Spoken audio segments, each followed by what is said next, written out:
how do you want us to see you? Mm, I want you to see me as your partner, as a willing partner. That should our interests align, um, I'm running through walls for you.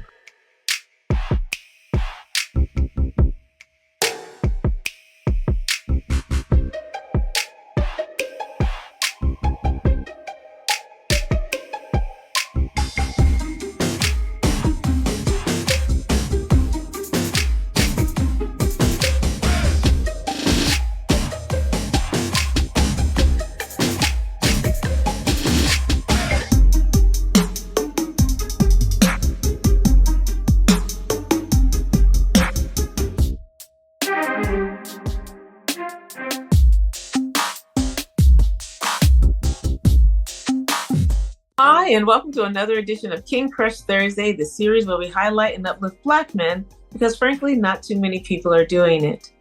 My name is Val Gay, and I'm super excited about this brother today. Let's see. He is both a business and civic leader. He's a philanthropist, and he's a proud Jamaican father.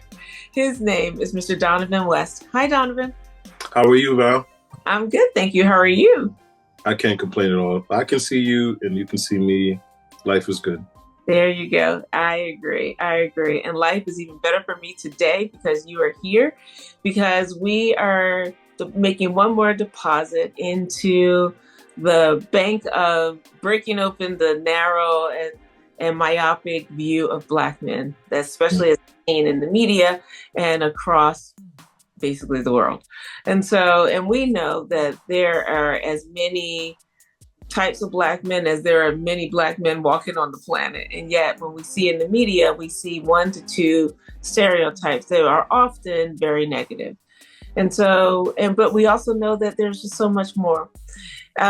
Ultimately, my goal is for a young king who may or may not have positive Black male role models to come to this repository, see the same 6 questions answered by amazing and positive and successful Black men like yourself, and hopefully find guidance there.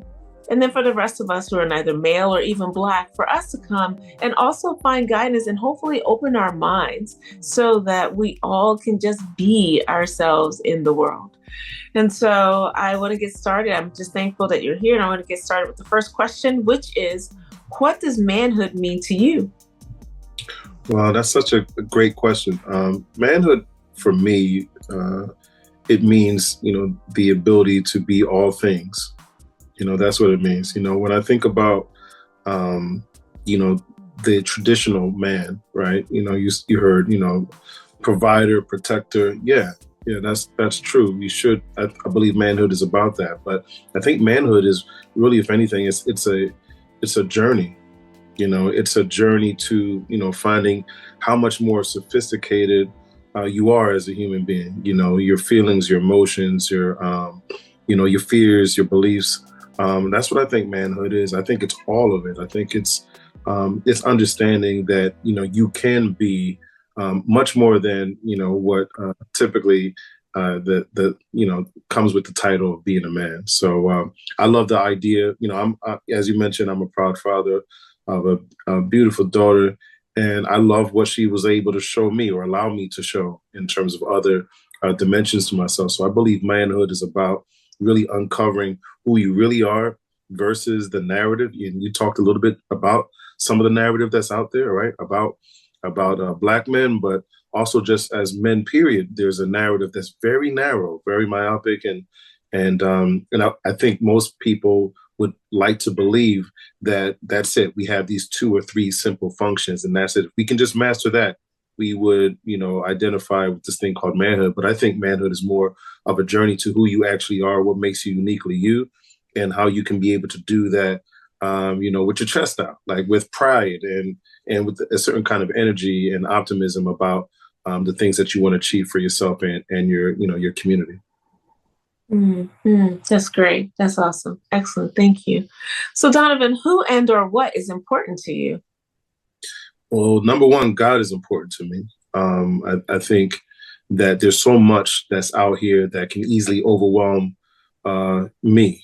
I'm not going to talk for everybody, but I think there's so much that can overwhelm me. And just knowing that my faith in God will be my anchor. It will also be my guide. It will also be my light. It'll also be my thermometer, and at times, if I do right, it can also be a thermostat. I can set how I want to move based on my faith. So God is number one. Number two is my daughter. My daughter is why I do everything. Everything. I literally, after I do something, I'm like, hey, did you see that? Right? Are you proud? She lights me up. She's my go and has been ever since she was born. As a matter of fact, before she was born. So that's what's most important to me. And the third thing that's most important to me really is impact. It's really the kind of fingerprint that I put on this earth. What I was able to actually accomplish, and it's not about leaving a legacy. For me, it's about living a legacy. So how do I continue to feed this this organism called my life with different deeds and accomplishments that reflect, my faith. That's beautiful. That's awesome. Excellent. Thank you. Thank you so much.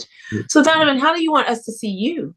I want you to see me as your partner, as a willing partner, that, should our interests align, I'm running through walls for you. I want you to see me as another perspective.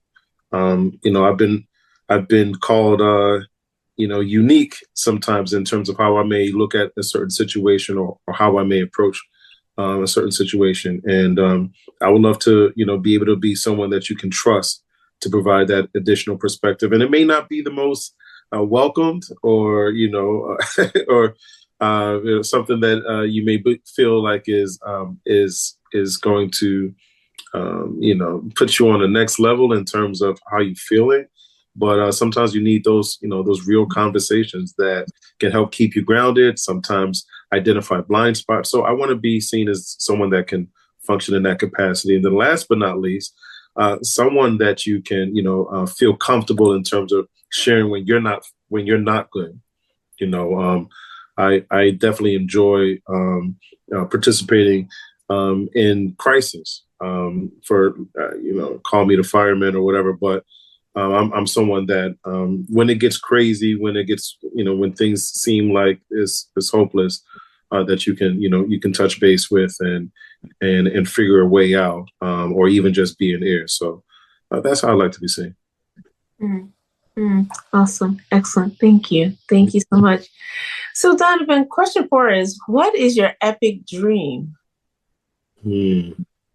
My epic dream would be to be able to bless people, communities, neighborhoods, countries daily, like literally run around the globe, inspiring hope, especially to the hopeless, and in all different, parts of the world. So, one thing that I see often is that, I do some work in Ghana and also in Jamaica. And what I love is when I see a person for the second or third time. Initially when they first see it, they're like, yeah, thanks, whatever, right? But when I let them know that this is not an event, but this is a way of life, or this is not a one-time thing, but this is a beginning of a relationship. I enjoy that most when I see someone that I've served before, serving, and I get the opportunity to serve them again. So my epic situation, from a vocational standpoint, is really being able to instill hope in people and by way of deeds, not, just great speeches, which are great, right? We need that to kick it off. But I'm interested in what we do after, that great meeting or that, that motivational speech. I like when people actually feel, that they have been, thought of, remembered, cared for, and things of that nature. So something in that capacity. I'm not talking about some cute ambassador job or anything like that. I literally, my epic situation would be just being ridiculously rich, not just in terms of money, but also individuals around me that can help to, create solutions that are systemic and sustainable, and do it from that perspective. That's really wonderful. Awesome. Excellent. Thank you. So you have been answering question 5 all along implicitly, but I'm going to ask you explicitly. Mr. Donavan S. West, who are you? I'm Donavan Sterling West, and I am a servant leader. I am a motivator. I am a developer. I'm a proud father. I'm a Jamaican. I am, I'm a public figure. I am a great brother, and I'm human. I'm a person that's made mistakes, will make mistakes. I'm a believer. I'm a person. I'm a lover of life. I work hard. I play hard. I reflect and I move forward. I'm a lifelong learner. I love to learn. I love to engage. I love to collaborate. Yeah, that's who I am. I mean, I at my core, if I'm not serving in some kind of way, lighting someone up on the inside by way of, another perspective or some kind of some way of serving. I don't know. I don't know who I am then in that situation, but that's me in a nutshell. That sounds great. That is awesome. Excellent. Thank you. So here we are already at question 6, which is there anything that I should have asked you that I didn't, or you wanted to ask you that I didn't? In other words, what did I miss? I don't know that you missed anything. I mean, I'm a person that I have a simple philosophy. I listen to lead. So I don't often offer a lot of information just right off the bat. I'm a person that really believes that your questions, the questions that you pose will allow me to learn as much about you and what's important to you as you are learning me by way of whatever questions you're posing. So my philosophy literally, and I would share with anyone, is to listen to lead. It allows you to, use a muscle that we don't get enough information on how to use it adequately, right? Listening is it's a love language.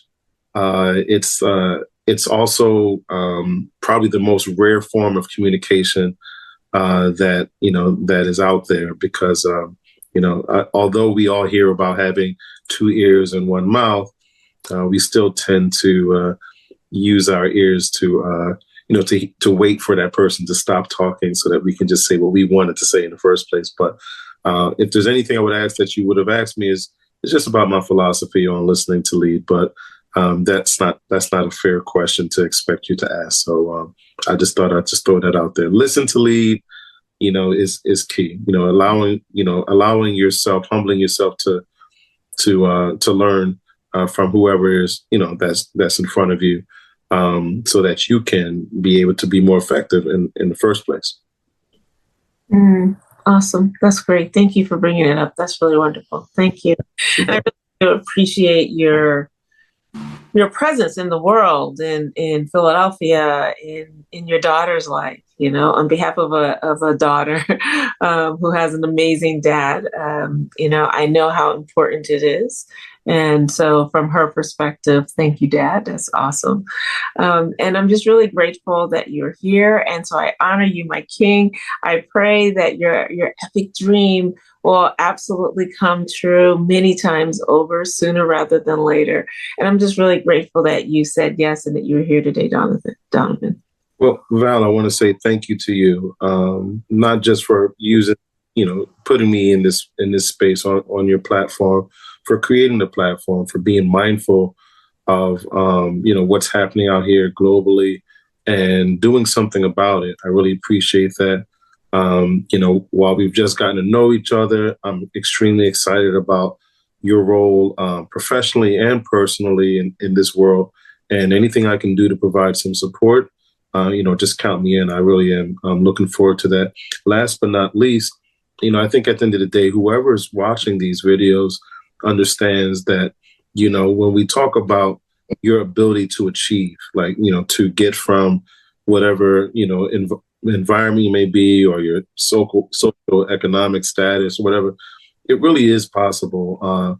And the first thing, though, the first step is in your brain, right? The first step that you need to take is really in your mind, and believing it does mean that at some point you can start now thinking about it from a growth mindset. How can I get there now? Now that I know I can, we just need to figure out how. And I think those simple things are, really they're the nucleus, I think, for many of us, in terms of, how we were able to get to one level. And thank you for considering me as part of that successful group. I believe I still got a long way to go, but I'm grateful, so grateful every time, because when I think about my beginnings and where I am now, it definitely is like one of those reality shows today. So, and this is the latest chapter in it. So thank you for putting me in this chapter of your life. Absolutely. Absolutely. And yes to all of that is just really wonderful. And I especially love your last message, that piece of it is a part of all of this, right? One of the reasons why I don't ask you what you do for a living, and I'll come back to that in a minute, but is because I really want people to hear who you are. And sometimes we get stuck at the door by what someone does for a living. And sometimes we miss the humanity in the person, right? And I want a young king particularly, but anyone who can find inspiration, like, oh, those answers really resonate with me. And then perhaps say, oh, wait, what if they go to the bio and say, oh, wait, what do they do for a living? Like, oh, either I didn't know that exists, or, oh, this is someone who thinks like me. Maybe I could do that too. And so I'm really excited for that. And so just thank you for being here, really, and just stay right there, because I want to thank the audience for joining us. I really hope that you enjoyed this conversation as much as I did. And if there is a positive and successful Black man in your life who you want to see and hear from in this forum, please click the link below or in my bio, fill out the nomination form, and we'll take it from there. We have so many amazing, positive, and successful Black men. I always say success does not equal what someone does for a living. They may be a civic and business leader like Donavan or not. I am really concerned with the content of their character, with the two caveats that I always say. One, what they're doing for a living is legal. And two, what they're doing for a living, while it may be legal, is also not hurting anyone. Those two things aside, I don't really care what they do. Because really what's important to me is, are they making an impact in the people or in the lives of people around them, starting with the nuclear family and moving out to the community at large. Those are the brothers that we really want to contribute to this repository. And so that, again, all of our minds, all of our experiences can be enriched, enlivened, and we all have the opportunity to just live our lives. And so please stay tuned next week for yet another amazing king. And please remember to spread love and have a great day. Thank you so much. And Donavan, thank you. That was really awesome. Thank you.